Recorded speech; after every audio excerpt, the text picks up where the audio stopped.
साथियों नमस्कार, स्वागत है आपका एक बार फिर से चैनल पे।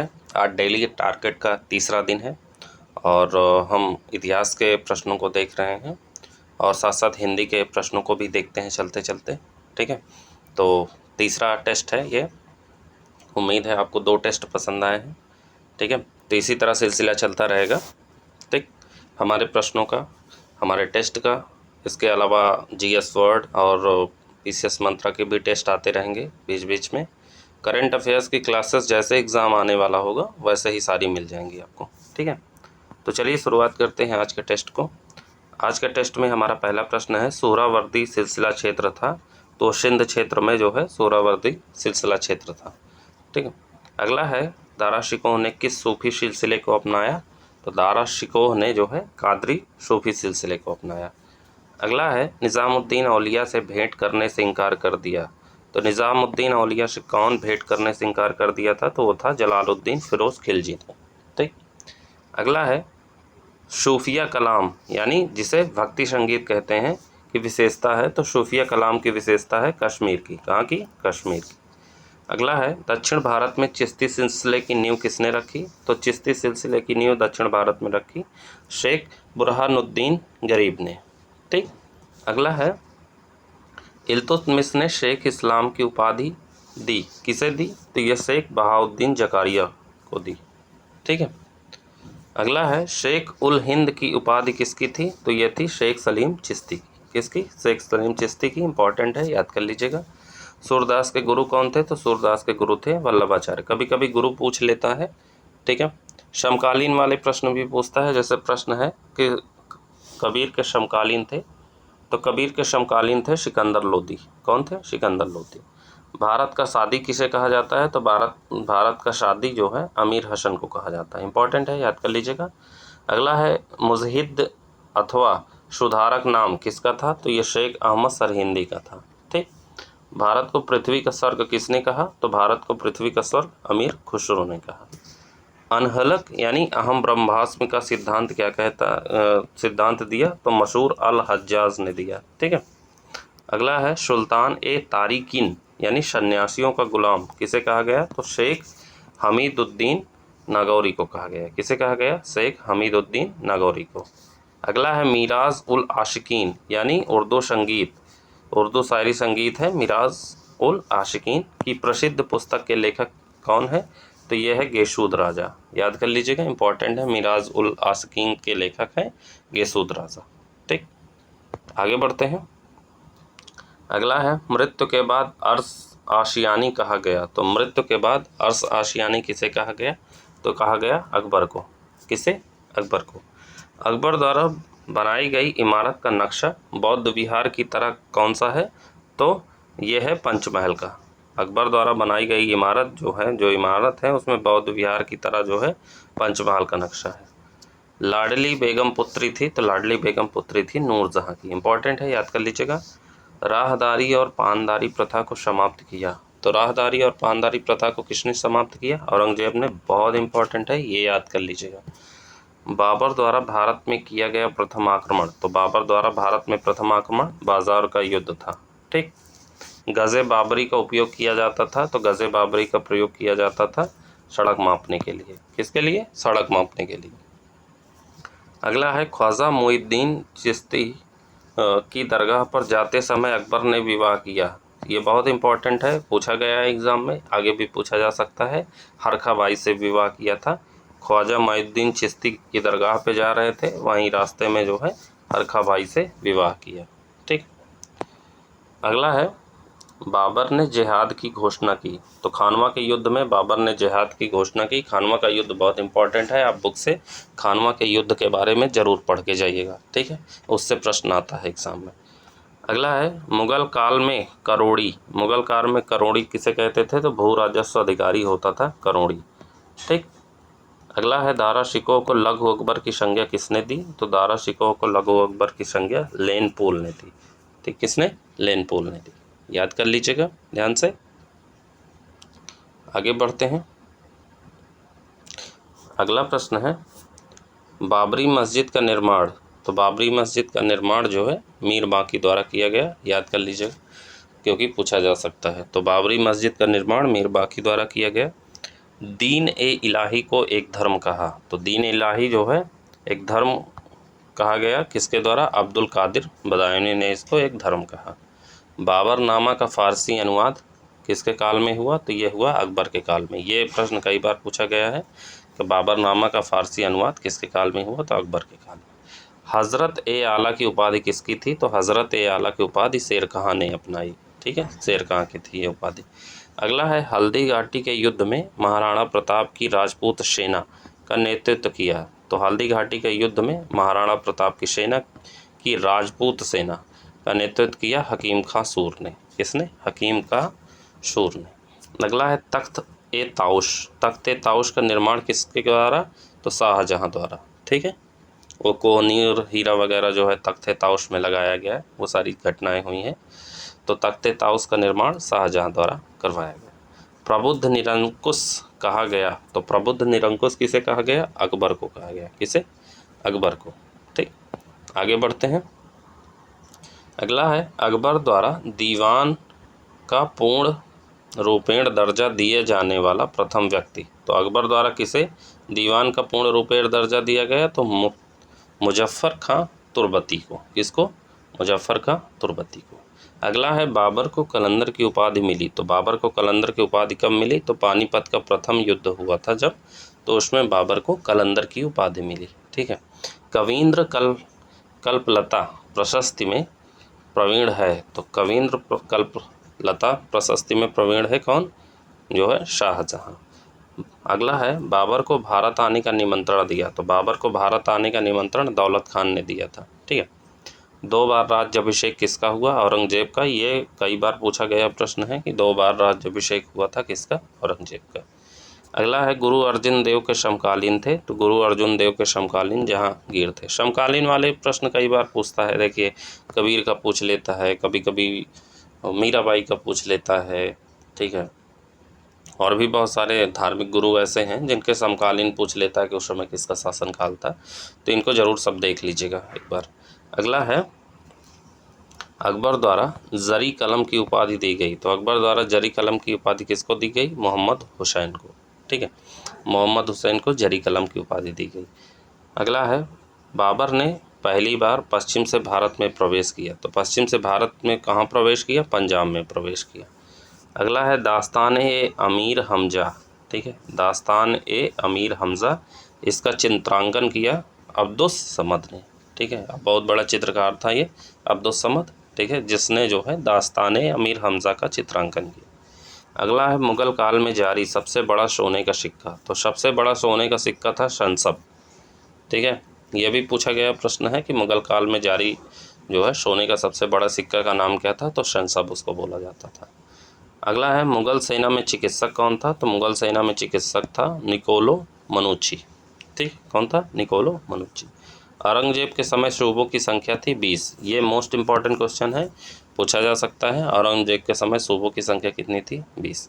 अगला है गुलबदन बेगम पुत्री थी। तो गुलबदन बेगम पुत्री थी बाबर की। किसकी? बाबर की। आगे बढ़ते हैं। अगला है मध्यकालीन भारत के मुगल शासक। तो मुगल शासक क्या थे? वो थे चगताई तुर्क थे। ठीक है, चगताई तुर्क थे। ये मुगल शासक जो थे मध्यकालीन भारत के, वो चगताई तुर्क कहलाते थे। अगला है भारत को सर ए पुल के युद्ध में पराजित, बाबर को सर ए पुल के युद्ध में पराजित किया। ठीक है, तो बाबर को किसने सर ए पुल के युद्ध में पराजित किया? तो शैबानी खान ने पराजित किया था। किसने? शैबानी खान। अगला है बक्सर का युद्ध। बक्सर का युद्ध जो है शाह आलम द्वितीय के समय हुआ, जिसे अंधा बादशाह कहा जाता था। ठीक है, तो बक्सर का युद्ध हुआ शाह आलम द्वितीय के समय। पूछ लेगा अंधा बादशाह किसे कहा जाता था? तो शाह आलम द्वितीय को कहा जाता था। अगला है हल्दी घाटी युद्ध का वर्णन मुंतखब उत तवारीख। किसमें? हल्दी घाटी युद्ध का वर्णन मुंतखब उत तवारीख में किया गया है। ठीक है, ये पुस्तक है। तो ये पुस्तक लिखी है, तो ये पुस्तक लिखी थी बदायूनी ने। किसने? बदायूनी ने। अगला है पंडित जगन्नाथ को संरक्षण देकर राजकीय कवि का दर्जा दिया। तो पंडित जगन्नाथ को संरक्षण दिया, उसके बाद उन्हें राजकीय कवि का दर्जा दिया। तो शाहजहां ने जो है उनको राजकवि के दर्जा किया। ठीक। अगला है बीरबल को अकबर से पहले किसने संरक्षण दिया? तो बीरबल पहले किसके यहाँ जो है संरक्षण मिला था? तो भगवंत दास के यहाँ जो है बीरबल को संरक्षण मिला था। अगला है कवींद्राचार्य के आग्रह पर काशी से तीर्थ यात्रा कर हटाया। तो कवींद्राचार्य के आग्रह पर काशी से तीर्थ यात्रा कर किसने हटाया? शाहजहां ने हटाया। अगला है कुशल वीणा वादक था। तो कुशल वीणा वादक कौन था? औरंगजेब था। कौन? औरंगजेब। अगला है 1532 में हुमायूं ने दोहरिया का युद्ध लड़ा। तो दोहरिया का युद्ध 1532 में लड़ा महमूद लोदी के विरुद्ध। किसके विरुद्ध? महमूद लोदी के विरुद्ध। अगला है भारतीय समाज में काबुल कंधार को शामिल किया। तो किसने?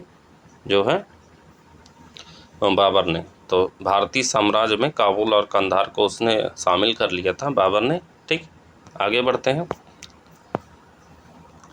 अगला प्रश्न है बाबर ने जिहाद का नारा दिया, तमगा नामक कर समाप्त किया और गाजी की उपाधि धारण की खानवा का युद्ध में। अभी पीछे ही मैंने बताया कि खानवा का युद्ध बहुत इंपॉर्टेंट है, उसको ज़रूर पढ़ लीजिएगा। तो बाबर ने जिहाद का नारा दिया था, तमगा नामक कर भी समाप्त किया था और गाजी की उपाधि धारण की। ये तीनों जो काम किए खानवा के युद्ध में। पीछे ही प्रश्न था 2 बार राज्याभिषेक हुआ। तो औरंगजेब का जो है 2 बार राज्याभिषेक हुआ। अगला है शाहजहां के शासन काल को मुगल काल का स्वर्ण युग कहा। तो शाहजहां के शासन काल को मुगल काल का स्वर्ण युग किसने कहा? तो ये कहा था A.L. श्रीवास्तव ने। किसने? A.L. श्रीवास्तव, ये एक इतिहासकार हैं, इन्होंने कहा था। ठीक है। अगला है अकबर ने सर्वप्रथम वैवाहिक संबंध राजपूतों से जिस गृह से स्थापित किए वह थे कछवाहों से। ठीक है। तो कछवाहों से जो है वैवाहिक संबंध अकबर ने स्थापित किया। ठीक। अगला है बाबर ने बाबरनामा में 2 हिंदू नगरों का उल्लेख किया है। ये है मेवाड़ और विजयनगर। मोस्ट इंपॉर्टेंट क्वेश्चन है, ये जरूर पूछा जाता है और प्रश्न में 4 विकल्प दे देता है और पूछ लेता है पहला, दूसरा, दूसरा, तीसरा, तीसरा, चौथा, पहला, चौथा, ऐसे समथिंग। ठीक है। तो बाबर ने बाबरनामा में 2 हिंदू नगरों का उल्लेख किया, तो मेवाड़ और विजयनगर। ठीक। अगला है चित्तौड़ की संधि। चित्तौड़ की संधि किसके समय हुई? जहांगीर के समय। किसके समय? जहांगीर के समय। ठीक है।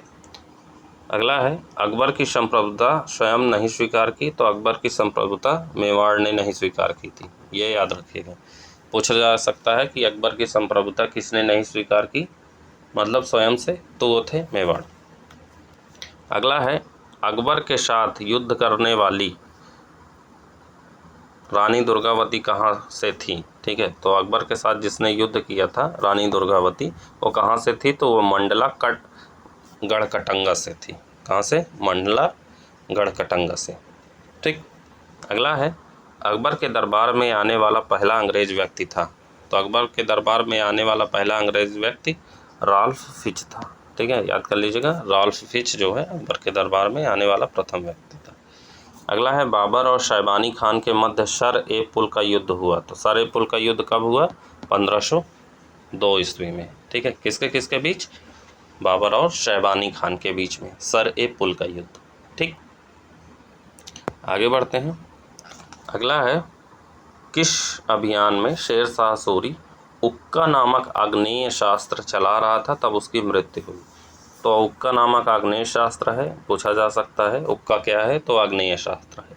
और कौन सा अभियान था जिसमें शेर शाह की मृत्यु हो गई थी? तो वो था कालिंजर अभियान। ठीक है, कालिंजर अभियान में उक्का नामक आग्नेय शस्त्र चला रहा था तभी उसकी मृत्यु। अगला है शेर शाह ने हजरत आला की उपाधि धारण की। तो हजरत आला की उपाधि नुसरत शाह को पराजित करके, बंगाल का शासक था नुसरत शाह, इसको पराजित करके हजरत आला की उपाधि शेर शाह ने धारण की। ठीक। अगला है अबुल फजल की हत्या की गई। तो अबुल फजल की हत्या जो है वीर सिंह बुंदेला द्वारा की गई। किसके द्वारा? वीर सिंह बुंदेला द्वारा। ये पूछा जा सकता है कि अबुल फजल की हत्या किसने की? तो वीर सिंह बुंदेला ने की। ठीक। अगला है सुल्तान उल अदल की उपाधि। तो सुल्तान उल अदल की उपाधि किसकी थी? शेर शाह की थी। किसकी? शेर शाह की। अगला है अर्जुन देव को फांसी दी गई। तो अर्जुन देव को फांसी दी गई किसके द्वारा? जहांगीर के द्वारा। ठीक है, किसके द्वारा? जहांगीर के द्वारा। ये पूछा जाता है, कई बार पूछा गया है। अगला है अकबर द्वारा असीरगढ़ की विजय। तो अकबर द्वारा असीरगढ़ की विजय कब हुई? तो ये 1601 ईस्वी में। ठीक है। फ्रांसिस्को पेलसार्ड था। तो फ्रांसिस्को पेलसार्ड था डच यात्री था, जहांगीर के समय जो आया था ठीक है। जहांगीर के समय आया था डच यात्री फ्रांसिस्को पेलसाट। ठीक है। अगला है तुकरोई युद्ध। तो तुकरोई युद्ध जो है 1575 ईस्वी में मुनीम खां के नेतृत्व में लड़ा गया। ठीक है। तुकरोई युद्ध 1575 में मुनीम खां के नेतृत्व में लड़ा गया। अगला है सड़कों और सरायों को साम्राज्य की धमनियाँ कहा। तो सड़कों और सरायों को साम्राज्य की धमनियाँ कहा शेरशाह सूरी ने। ठीक है। शेरशाह सूरी ने ग्रैंड ट्रंक रोड बनवाई। ठीक है, ये जानते ही हैं। आगे बढ़ते हैं। अगला है दरवेश और जिंदा पीर की उपाधि। तो दरवेश और जिंदा पीर की उपाधि किसकी थी? औरंगजेब की। उपाधियों से कई सारे प्रश्न पूछे जाते हैं, ये किसकी उपाधि, वो किसकी उपाधि, किसने किसको उपाधि दी। ठीक है, ये सब पढ़ लीजिएगा। अगला है शेर शाह के समय फौजदार। शेर शाह के समय फौजदार कौन था? कोषाध्यक्ष था। कौन सा? कोषाध्यक्ष। ठीक है। फौजदार किसे कहा जाता था? कोषाध्यक्ष को। अगला है किरण ए शानी उपाधि। तो किरण ए शानी उपाधि किसकी थी? शाहजहां की थी। किसकी? शाहजहां की। अगला है कांधार हमेशा के लिए मुगलों के हाथ से निकल गए। कब? जहांगीर के समय। तो कांधार जो है पहले शामिल किया जो है शाहजहां ने, फिर उसके बाद जहांगीर के समय ये हाथ से निकल गया। अगला है बाबर ने फरजंद की उपाधि धारण की। तो बाबर ने फरजंद की उपाधि धारण की आदिल शाह को हराकर। ठीक है, सॉरी, जहांगीर ने फरजंद की उपाधि किसे दी? तो आदिल शाह को दी थी। ठीक है, आदिल शाह को हराया नहीं, आदिल शाह को दी थी। ठीक है। हिजड़ों का सरदार किसे कहा जाता था? तो हिजड़ों का सरदार जावेद खां को कहा जाता था। किसे? जावेद खां को हिजड़ों का सरदार कहा जाता था। ठीक है, तो ये रहे हमारे जीएस के प्रश्न। ठीक है, अब चलते चलते हिंदी के प्रश्नों को भी देख लेते हैं। हमारा रेगुलर का ऐसा ही रहेगा, पहले जीएस के, फिर अंत में चलते चलते हिंदी के प्रश्नों को देखेंगे। जिससे क्या होगा, हमारा जीएस और हिंदी दोनों तैयार होगा, और पीटी और मेंस ये दोनों में जो है सेम टू सेम ऐसे ही आने वाला है। ठीक है, तो इसको लिए अलग से आपको पढ़ने की आवश्यकता नहीं पड़ेगी। मैं जो पढ़ा रहा हूँ इसी से आपको ठीक ठाक पर्याप्त मात्रा में प्रश्न देखने को मिलेंगे। अगला है, तो हिंदी के प्रश्नों को देखते हैं। जिसका आदि और अंत ना हो। ठीक है, आदि और अंत ना हो उसे क्या कहेंगे? अनदंत या शाश्वत। दोनों में से कोई भी आ जाएगा ऑप्शन में, तो आप टिक लगा दीजिएगा कि जिसका आदि और अंत ना हो उसे अनदंत या शाश्वत कहते हैं। पैर से सिर तक, पैर से सिर तक को क्या कहेंगे? अपाद मस्तक कहेंगे। क्या कहेंगे? अपाद मस्तक। अगला है किसी कार्य के समाप्त ना होने का सूचक। किसी कार्य के समाप्त ना होने का सूचक अपरिणति कहेंगे। क्या कहेंगे? अपरिणति। ठीक है। जिसका विवाह ना हुआ हो, तो जिसका विवाह ना हुआ हो उसको अपरिणीत कहेंगे। ठीक है, दोनों में अंतर है। ऐसे सूक्ष्म अंतर वाले प्रश्नों को जरूर याद कर लीजिएगा। किसी कार्य के समाप्त ना होने का सूचक होगा अपरिणति, और जिसका विवाह ना हुआ हो उसको अपरिणीत। ठीक है, ड़ाती और ड़ीत में अंतर है। जो प्रमाण देने के योग्य ना हो तो उसे अप्रमाणित कहेंगे। ठीक है, देखिए सूक्ष्म अंतर है तीनों में। तो जो प्रमाण देने के योग्य ना हो उसे अप्रमाणित कहेंगे। अगला है किसी काम में दूसरों से आगे बढ़ जाने की प्रबल इच्छा। तो किसी काम में दूसरों से आगे बढ़ जाने की प्रबल इच्छा स्पर्धा कहलाती है। क्या? स्पर्धा। जो सुख देता है उसे सुखद कहते हैं। क्या कहते हैं? सुखद। ऐसा बोझ जिसे ढोना कठिन हो तो उसे दुर्वाह कहेंगे। क्या कहेंगे? दुर्वाह। भले बुरे की पहचान करने का ज्ञान हो तो उसे क्या कहेंगे? विवेक कहेंगे। जिस पर विश्वास किया जा सकता हो, तो जिस पर विश्वास किया जा सकता हो उसे क्या कहेंगे? विश्वसनीय कहेंगे। ठीक है, क्या कहेंगे? विश्वसनीय। आगे बढ़ते हैं। अगला है रोष से भरा हुआ। तो रोष से भरा हुआ को रुष्ट कहेंगे। ठीक है, क्या कहेंगे? रुष्ट। जैसा उचित हो वैसा। तो जैसा उचित हो वैसा के लिए एक शब्द क्या हो जाएगा? यथोचित।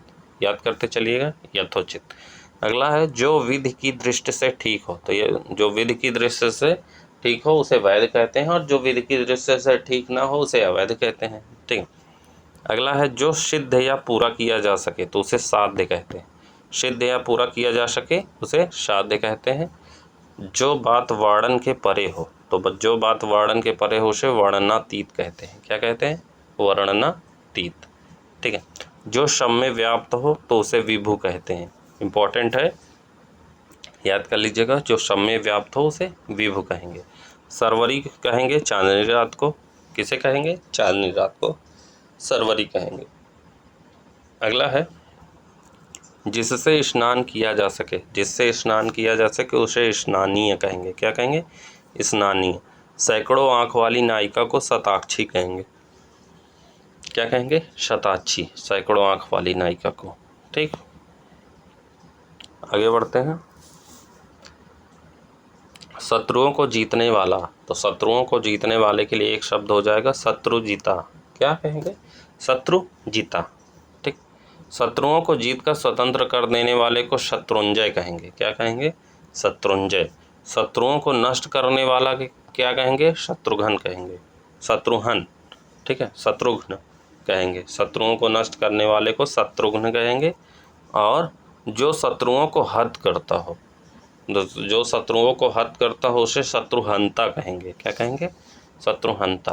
रात्रि के मध्य भाग का समय तो उसे निशीथ कहेंगे। ठीक है, क्या कहेंगे? निशीथ। रात्रि का प्रथम प्रहर प्रदोष होता है, द्वितीय दूसरा पहर द्वियामा होता है और तीसरा पहर होता है त्रियामा। ठीक है, तो रात्रि का प्रथम प्रहर प्रदोष, दूसरा प्रहर द्वियामा और तीसरा प्रहर त्रियामा हो गया। वह फूल जो खिलने जा रहा हो, तो वह फूल जो खिलने जा रहा हो उसे क्या कहेंगे? मुकुल कहेंगे। क्या? मुकुल। वह फूल जो पूरा खिला हो, तो जो पूरा खिला हो उसे क्या कहेंगे? निमीलित कहेंगे। क्या? निमीलित। वह फूल जो पूरा न खिला हो उसे क्या कहेंगे? उसे मुकुलित कहेंगे। क्या कहेंगे? मुकुलित। जो फूल पूरा न खिला हो उसे मुकुलित कहेंगे। ठीक, आगे बढ़ते हैं। अगला है जिसके बराबर कोई न हो, तो जिसके बराबर कोई न हो उसके लिए एक शब्द है अनुपम। क्या? अनुपम। जिसको प्रसन्न करना कठिन हो, तो जिसको प्रसन्न करने कठिन हो उसे दुराराध्य कहेंगे। इंपॉर्टेंट है, याद कर लीजिएगा। जिसे प्रसन्न करना कठिन हो उसके लिए एक शब्द हो जाएगा दुराराध्य। अगला है जिसे ना देख सकें, ना सुन सकें, ना छू सकें उसे अगोचर कहेंगे। ठीक है, यानी जिसको ना देख सकते हो, ना छू सकते हो, ना सुन सकते हो उसे हम अगोचर कहेंगे। अगला है सिर पर धारण करने योग्य, तो सिर पर धारण करने योग्य के लिए एक शब्द हो जाएगा शिरोधार्य। ठीक है, क्या हो जाएगा? शिरोधार्य। जो कहा ना जा सके, तो जो कहा ना जा सके उसके लिए एक शब्द क्या हो जाएगा? अकथनीय हो जाएगा। क्या? अकथनीय, जो कहा ना जा सके। ठीक है, तो ये रहे हमारे हिंदी के प्रश्न। हमने हिंदी और जीएस के प्रश्नों को देख लिया। जीएस के लगभग 60-70 प्रश्न रहते हैं, या हो सकता है कभी कभी 100 भी हो जाते हों। ठीक है, तो आज का ये हमारा तीसरा टेस्ट था। उम्मीद है आपको पसंद आया होगा टेस्ट। ठीक है, आप 1-2 बार ज़रूर रिपीट कर करके वीडियो देखिए, क्योंकि जो है मोस्ट इम्पॉर्टेंट क्वेश्चन को सेलेक्ट करके जो है ये टेस्ट बनाया गया है। ठीक है, ये पूरी तरह निःशुल्क है, जानते ही हैं, इसका कोई शुल्क तो है नहीं है। अगर इसकी पीडीएफ चाहिए तो मुझे जो है टेलीग्राम पे मैसेज करिएगा, मैं आपको पीडीएफ भेज दूंगा। ठीक है, इसके अलावा चैनल पे नए हैं तो चैनल को सब्सक्राइब कर लीजिए। ठीक है, और वीडियो पसंद आया तो लाइक ज़रूर करिए। ठीक है, दोस्तों के साथ शेयर करिए जिससे उनको भी ये सारी चीज़ें मिल जाए। ठीक है, तो चलिए मिलते हैं अगले वीडियो में, तब तक के लिए जय हिंद, जय Bharat. Thank you so much.